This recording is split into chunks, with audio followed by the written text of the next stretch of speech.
Hey guys, just a quick little reminder that I opened up a Patreon, and I'm gonna have the link of it in the end card, and I'm gonna have the link to it in the description box. So if you guys can go check it out, I really would appreciate all the support I can get at the moment. Yeah, I hope that you guys like what you see there for the rewards. I hope that you guys like what you see there. There's already some stuff in there for you guys to watch if you end up donating something, and I mean even $1 counts. So thank you guys so much, and let's go into the review.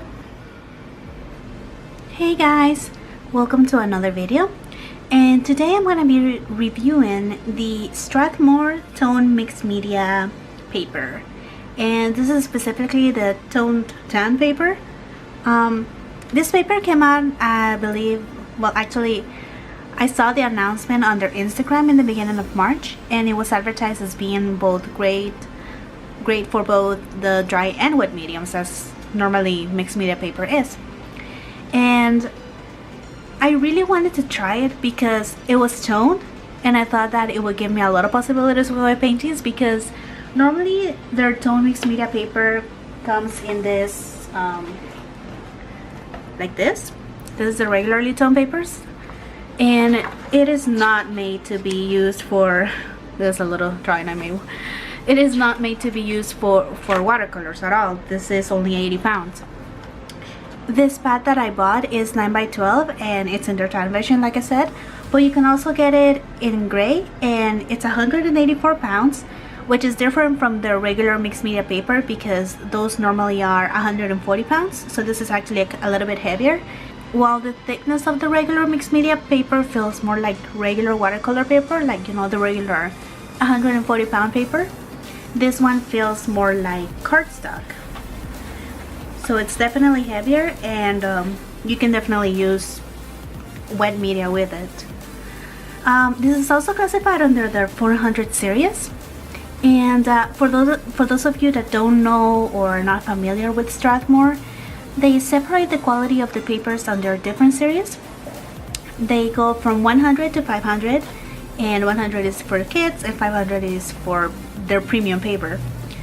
So this new mixed media pad, since it falls under the 400, for me I think 400 and 500 are the archival type more paper. I mean, all their paper is acid free, but 400 series and 500 series are the ones that you want to finish your art on, the ones that handle your medium the best, so it's not really for practicing. So the reason I bought this paper was for trying out with my watercolors, and more than anything else, and here I tried to swatch to see how they looked on this paper.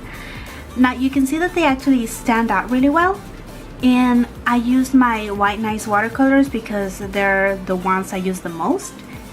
And it makes sense that they would. I mean, the paper may not be white, but it's still very light color. This tan color it's a medium range, but it's still very light. And the watercolors would have to be either very lightly applied with lots of water, or just they wouldn't be very good if you couldn't see through the paper.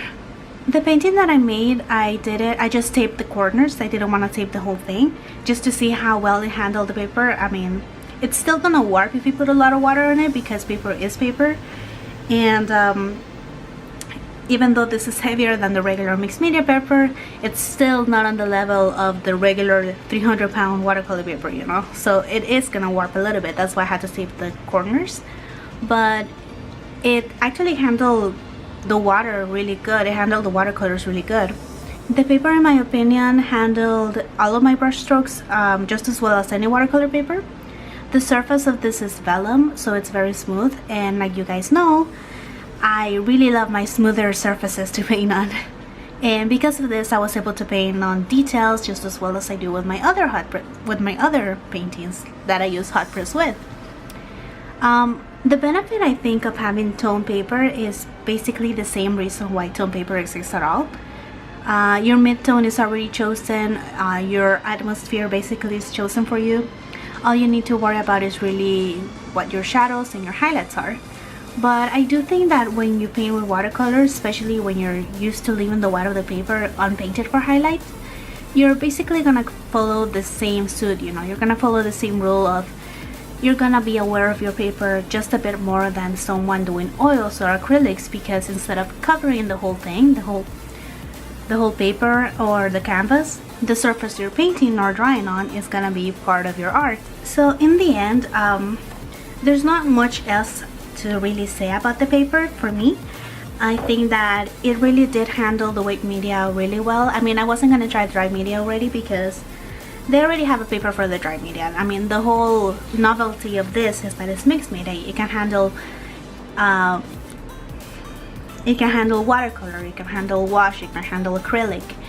And I think that giving us this option to have a tone paper that I can use my watercolors on, I really like the idea, and I really like the way my painting came out. And yeah, I think I'm gonna buy the gray tone paper as well because I want to try it. Alright, then I think that's gonna be all for it. I'm sorry it was such a short review for my channel. Thank you guys so much for watching my videos.